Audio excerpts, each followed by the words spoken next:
잠언 30장 1절에서 9절 말씀인데요. 우리 함께 한 목소리로 읽도록 하겠습니다. 이 말씀은 야게의 아들 아굴의 잠언이니 그가 이디엘 곧 이디엘과 우갈에게 이른 것이니라. 나는 다른 사람에게 비하면 짐승이라. 내게는 사람의 총명이 있지 아니하니라. 나는 지혜를 배우지 못하였고 또 거룩하신 자를 아는 지식이 없거니와. 하늘에 올라갔다가 내려온 자가 누구인지, 바람을 그 장중에 모은 자가 누구인지, 물을 옷에 싼 자가 누구인지, 땅의 모든 끝을 정한 자가 누구인지, 그의 이름이 무엇인지, 그의 아들의 이름이 무엇인지 너는 아느냐. 하나님의 말씀은 다 순전하며 하나님은 그를 의지하는 자의 방패의 신이라. 너는 그의 말씀에 더하지 말라. 그가 너를 책망하시겠고 너는 거짓말하는 자가 될까 두려우니라. 내가 두 가지 일을 주께 구하였사오니 내가 죽기 전에 내게 거절하지 마시옵소서. 곧 헛된 것과 거짓말을 내게서 멀리하옵시며 나를 가난하게도 마옵시고 부하게도 마옵시고 오직 필요한 양식으로 나를 먹이시옵소서. 혹 내가 배불러서 하나님을 모른다 여호와가 누구냐 할까하오며 혹 내가 가난하여 도둑질하고 내 하나님의 이름을 욕되게 할까 두려워함이니이다. 아멘. 예, 감사합니다. 오늘 이 시간에는 우리 하나님의 말씀과 그에게 구하는 것, 하나님의 말씀과 그에게 구하는 것이라는 제목을 가지고서 우리 잠언 30장의 말씀을 우리 함께 나누어 보려고 합니다. 이제 구약 말씀이 되게 재밌습니다. 특별히 구약에는 역사 이야기가 굉장히 많이 나오기 때문에 역사 이야기는 우리가 주일학교 때서부터 많이 듣잖아요, 그죠? 그래서 우리가 많이 듣고 많이 익숙하고 그리고 재밌기도 한데 특별히 이제 잠언 말씀 같은 경우에는 쉬운 것 같으면서 어렵죠. 담임 목사님께서도 종종 이야기를 하시는데 이 잠언 말씀이 참 재밌는 것 같은데 쉬운 것 같은데 또 곰곰이 곱씹어서 읽어보면 또 잠언만큼 어려운 말씀이 없는 것 같아요. 특별히 이제 오늘 같은 30장 같은 말씀에 우리가 부딪히게 되면 도대체 이 야게의 아들 아굴이 무슨 말을 하는지 잘 모르는 그런 부분들을 우리가 보게 되어집니다. 그래서 사실 이게 우리 기독교에서뿐만 아니라 유대교에서도 잠언 30장은 난해하기로 악명 높은 장입니다. 왜냐하면 야게가 누군지도 모르고 또 아굴이 누군지도 모르기 때문에 그렇습니다. 단지 그 이름이 이스라엘 이름이 아니기 때문에 이방인이 아닌가 그렇게 추측을 많이들 하고 있고요. 그리고 그가 이디엘 곧 이디엘과 우갈에게 이른 것이니라 라고 되어 있는데 그 이디엘이 또 누군지 또 번역상에 그런 문제가 있어서 30장은 굉장히 이해하기가 만만치 않은 그런 본문이라고 할 수 있습니다. 그러나 그럼에도 불구하고 우리가 지난 시간까지의 내용들, 잠언의 내용들을 배우면서 우리 마음속에 한 가지 중요한 잠언을 읽으면서 가장 기본적으로 우리가 깨닫고 붙들어야 되는 진리가 마음속에 남아 있으실 거라고 생각을 합니다. 그래서 그러한 진리에 비추어서 오늘 본문을 보게 된다면 하나님이 우리에게 주시고자 하는 내용이 분명하게 나타나게 될 것입니다. 우리 특별히 오늘은 우리 계속해서 우리 볼 건데 옆에 있는 우리 질문들을 중심으로 해서 볼 거거든요. 우리 같이 따라오시면서 본문을 우리 함께 보면 좋겠습니다. 그래서 야게의 아들 아굴이 누군지는 모르겠지만 아마 이방인으로 추측이 되는데 그 사람이 먼저 2절 3절에서 이런 이야기를 하죠. 자기가 다른 사람에 비하면 짐승이라는 이야기를 시작합니다. 근데 왜 그 아굴이 자기 자신을 짐승으로 고백하고 있는가 하면 2절 3절 말씀에 잘 나와 있듯이 뭐라고 하냐면 사람의 총명이 자기에게는 있지 않기 때문이라고 이야기를 합니다. 그래서 왜 사람이 총명이 없느냐 하면 3절 말씀에 잘 나와 있는 것과 같이 나는 지혜를 배우지 못하였고 또 거룩하신 자를 아는 지식이 없기 때문에 자기 자신이 짐승이라고 고백을 하고 있는 거예요. 우리 여기 있는 3절 말씀은 사실 우리가 앞에서 우리가 누누이 반복해서 확인하고 내려온 진리를 지금 아굴이 질문이라는 형식 혹은 독백이라는 형식으로서 우리들에게 이야기를 해주고 있는 거죠. 우리 잠언 9장 10절인가요? 여호와를 경외하는 것이 지혜의 근본이요 거룩하신 자를 아는 것이 무엇입니까? 명철이라고 잠언 말씀이 우리에게 가르쳐주고 있다고요.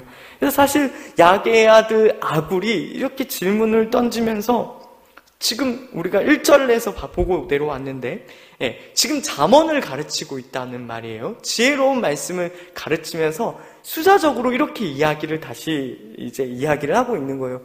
지혜의 근본은 무엇입니까? 여호와를 경외하는 것이다. 그럼 거룩하신 자를 아는 것이 무엇입니까?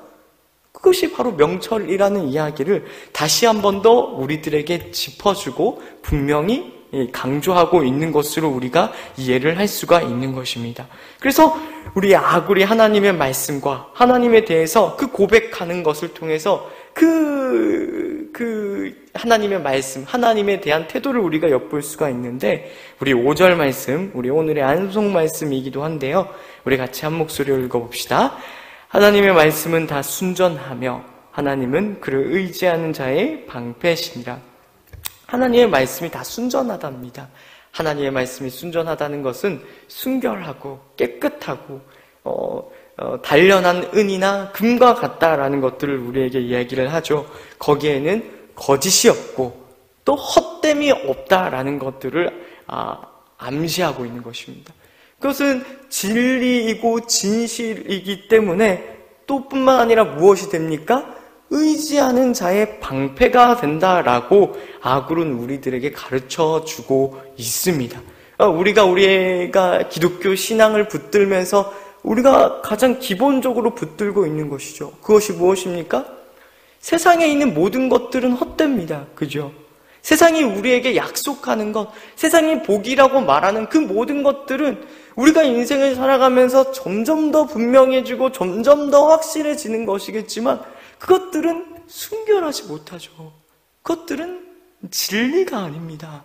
우리가 세상이 약속하고 세상이 주겠다고 하는 그 모든 복들을 보셨을 테고 저 또한 쫓아가 보았지만 아직도 쫓아가고 있는 중일지 모르겠는데 그 모든 것들이 결국엔 우리를 기만하는 것이고 거기에는 참된 기쁨과 만족이 없다라는 것들 우리가 경험적으로 암시적으로 깨닫고 있는 것이죠. 거기에 아굴이 우리에게 다시 한 번 더 분명하게 얘기하는 거예요. 우리가 진짜 붙들어야 되는 것, 우리 삶의 토대를 어디다 두어야 되는가. 우리 집을 모두 다 짓잖아요. 인생이라는 집을 짓는데 그것을 모래 위에 지을 것인가, 반석 위에 지을 것인가. 그 반석이 무엇입니까? 그 든든한 반석은 다른 데 있는 것이 아니라 오늘 아굴이 우리에게 분명하게 얘기하고 있는 대로 하나님의 말씀, 순전한 그 하나님의 말씀만이 우리 삶의 분명한 토대가 되고 그 토대 위에 집을 지을 때야 우리가 어떻게 해요? 아름다운 집을 짓고 성공하는 인생을 살 수 있다라고 이야기를 하는 거예요. 그런 하나님의 말씀에 더해서 아굴이 이야기를 하죠. 그 하나님의 말씀을 더할 때 어떻게 하면 안 된다고 합니까? 우리 6절 말씀 같이 한번 읽어볼까요? 너는 그의 말씀에 더하지 말라. 그가 너를 책망하시겠고 너는 거짓말하는 자가 될까 두려우니라. 그 말씀이 완전하고 충분하고 그 자체로 이미 충족된 것이기 때문에 더하지 말라라고 이야기를 하죠. 이 말씀은 그 뒤에 있는 7절과 9절 말씀을 읽을 때 우리가 더 분명하게 이해될 수 있는데요. 아굴이 하나님께 두 가지를 구하죠. 우리 7절과 9절도 우리 같이 한 목소리로 읽어보겠습니다. 같이 읽습니다. 내가 두 가지 일을 주께 구하였사오니 내가 죽기 전에 내게 거절하지 마시옵소서. 곧 헛된 것과 거짓말을 내게서 멀리하옵시며 나를 가난하게도 마옵시고 부하게도 마옵시고 오직 필요한 양식으로 나를 먹이시옵소서. 혹 내가 배불러서 하나님을 모른다 여호와가 누구냐 할까 하오며 혹 내가 가난하여 도둑질하고 내 하나님의 이름을 욕되게 할까 두려워함이니이다. 아멘. 지금 아굴이 하나님의 말씀, 그 순전한 하나님의 말씀을 대함에 있어서 무슨 이야기를 하냐면 그 말씀이 완전하기 때문에 거기에 무언가를 더하지 말라라고 합니다. 더하지 말라라고 합니다. 이걸 좀 더 쉽게 설명하면 그 말씀에 덧붙여서 그것을 따로 우리가 설명하게 하려고 하거나 그것들을 해설하려고 하지 말고 이걸 좀 더 우리가 쉽게 이야기하면 그 말씀에 순종하고 살라라는 거예요. 덧붙이지 말고 그 말씀에 순종하고 사는 것이 우리의 중요한 우선순위가 되고 본분이 되어야 되지 그 우선순위를 바꾸지 말라라는 거예요. 그 말씀에 순종하는 삶의 진정한 표본으로서 아굴의 기도가 그 두 가지가 이어져 나오는 거예요. 첫 번째가 무엇입니까? 헛된 것과 거짓말을 내게서 멀리하옵소서. 무의미한 것을 쫓는 삶을 살지 말게 하여 주시옵소서. 하나님의 말씀, 그죠? 헛된 것이 아니고 거짓이 아닌 것은 무엇입니까? 무엇이죠? 우리가 앞에서 보고 온 것과 같이 하나님의 말씀입니다. 그죠? 보고 왔죠? 정결한 것, 순전한 것, 순결한 것, 거짓이 없고 헛됨이 없는 것, 그건 하나님의 말씀밖에 없습니다. 그 하나님의 말씀, 그 하나님의 말씀이 내 삶 가운데 늘 함께하여 주시고 또 무엇입니까? 가난하게도 마옵시고 부하게도 말라고 이야기를 우리에게 오직 필요한 것으로만 우리의 삶에 채워달라고 기도를 하고 있는 거죠. 이게 왜 하나님의 말씀에 더하지 않는 그런 것이 되는가? 우리는 다 사실 무엇을 기도합니까? 저도 뭐 이렇게 적나라하게 기도할 때 이렇게 기도는 하지 않습니다. 기왕이면 하나님 부자 되게 해주시면 얼마나 좋습니까? 그죠? 이렇게 얘기하시니까 다들 웃으시는데 다들 한 번씩 해본 기도죠. 그죠? 기도면 뭐 가난하게 마옵시고는 우리가 뭐 늘상 하는 기도니까 그죠?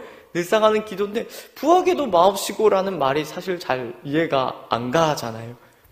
근데 제가 이 말씀을 곰곰이 묵상하면서 참 아굴이 대단하다 싶은 생각이 드는 거예요. 대단하다 싶은 생각이 드는 거예요. 그 뒤에 사실 잘 나와 있죠. 배불러서 하나님을 모른다. 여호와가 누구냐 할까 하오며 또 내가 가난하여 도둑질하고 내 하나님의 이름을 욕되게 할까 두려워함이니이다 라고 이야기를 이제 끝맺는데 사실 우리 중에 부자가 있으신 분은 한번 손 한번 들어볼까요? 나는 이만하면 부자인 것 같다. 마음이 부자이신 분 말고 없죠? 저는 뭐 당연히 부자가 아니라 가난한 쪽에 가까우니까 나는 진짜 찢어지게 가난하다 라고 하시는 분 계십니까? 진짜 삼시세끼 밥을 못 먹는다.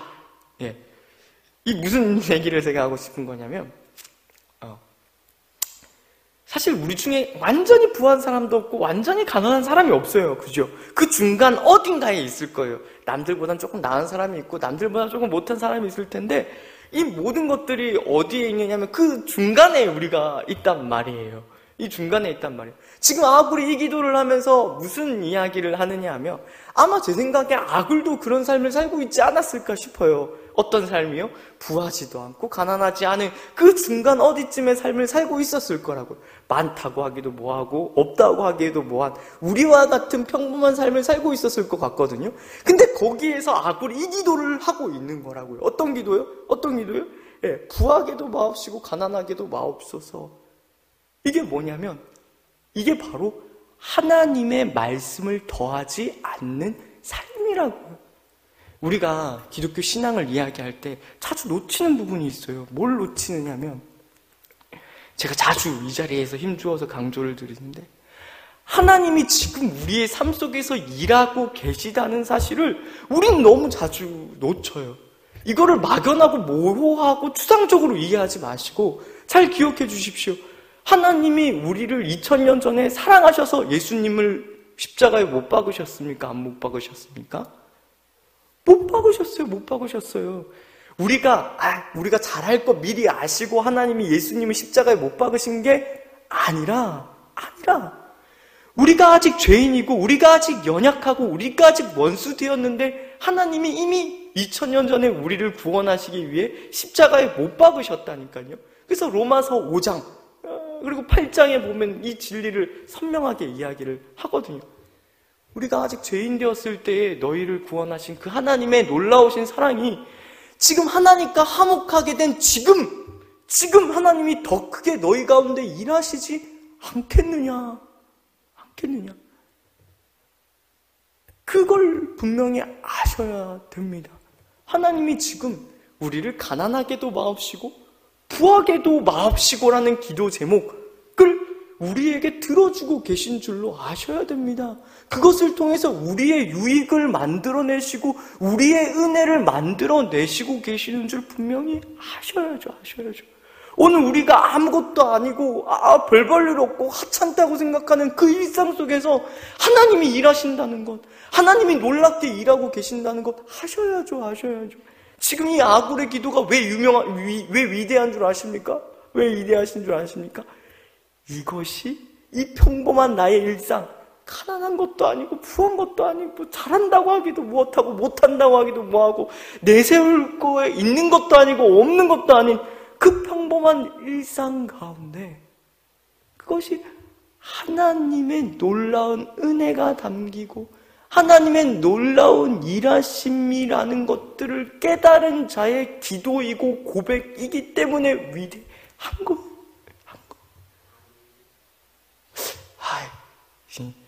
삶이 막막하고 이거 오늘 하루가 답답하니까 이 아멘이 안 되시죠? 제가 다시 한번 말씀드리겠습니다. 오늘 하루의 삶, 사소하고 보잘것없는 오늘의 일상이 하나님의 은혜가 담기는 줄 아십시오. 알아주십시오. 절대 사소하거나 별 볼 일 없지 않습니다. 예수님의 삶을 한번 우리가 곰곰이 묵상을 한번 해보자고요.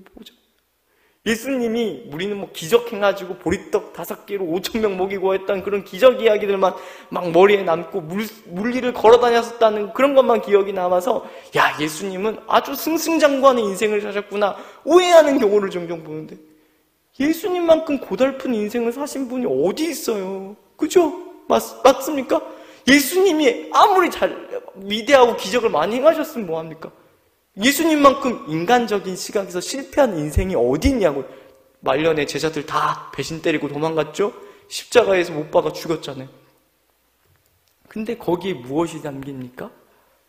하나님의 은혜가 담기고 하나님의 영광이 담기고 하나님이 의도하신 인간의 아름다움이 그 예수 그리스도의 십자가에 담기잖아요. 그 사람들이 멸시하고 천대했던 십자가가 위대하게 하나님께서 반전시키는 것처럼 오늘 우리의 평범한 일상도 사소하고 못난 우리의 일상도 하나님이 그렇게 바꾸신다라고 기대해야 옳습니다. 그 삶을 살아내십시오. 그리고 그것이 얼마나 놀랍고 아름답고 명예로운 일인지 깨달으시고 그 복을 마음껏 누리시는 우리 성도님들 되시기를 진심으로 축복합니다. 우리 주기도문 하심으로 우리 예배를 마치겠습니다. 하늘에 계신 우리 아버지여, 이름이 거룩히 여김을 받으시오며 나라의 임하옵시며 뜻이 하늘에서 이루어진 것 같이 땅에서도 이루어지이다. 오늘 우리에게 일용할 양식을 주시옵고 우리가 우리에게 죄 지은 자를 사하여 준 것 같이 우리 죄를 사하여 주시옵고 우리를 시험에 들게 하지 마시옵고 다만 악에서 구하시옵소서. 되게 나라와 권세와 영광이 아버지께 영원히 있사옵나이다. 아멘. 오늘 들으신 말씀 기억하며 기도하면서 나아가겠습니다. 사랑과 은혜가 많으신 하나님 아버지 은혜를 감사합니다. 오늘 말씀을 통하여서 우리의 평범한 일상이 얼마나 귀하고 소중한지를 깨닫습니다. 아굴이 기도하면서 하나님의 말씀을 더하지 말라고 했는데 그것은 아마 하나님의 일하심에 온전한 만족과 하나님의 일하심이 완전하다는 것을 고백하는 것일 것입니다. 그러므로 우리 또한 아굴과 같이 하나님 우리에게 헛된 것과 거짓된 것들을 멀리하여 주시고 우리를 가난하게도 또 부하게도 말게 하여 주셔서 우리의 평범한 일생을 책임감 있게 살아낼 수 있게 하여 주시옵소서. 우리의 일생은 책임감 있게 살아냄으로 말미암아 우리가 정말 예수님께서 그 공생애의 삶을 통하여 33년의 삶을 통하여 그 예수 하나님의 놀라우신 영광을 증거해 내셨듯이 우리의 삶 또한 그런 삶인 줄 알고 우리의 삶을 포기하거나 우리의 삶을 체념하지 않고 예수님께서 묵묵히 그 길을 걸어가셔서 결국 부활의 영광에 이르신 것과 같이 우리 또한 그 부활의 영광에 이르는 삶을 오늘 하루 책임감 있게 살아낼 수 있게 하여 주시옵소서. 우리 모두에게 힘주시고 능력 주실 주님을 기대하며 나아갑니다. 이 자리에 나온 자들의 기도 제목 아버지 하나님 응답하여 주시고, 한 사람도 아버지 그냥 돌아가는 일이 없고 하나님의 놀라운 응답을 받고 돌아가요 아버지 하나님께 온전히 영광 돌려드리며 찬양드리며 우리가 나아갈 수 있는 저들 되게 하여 주시옵소서. 주 예수 그리스도의 이름으로 기도드립니다.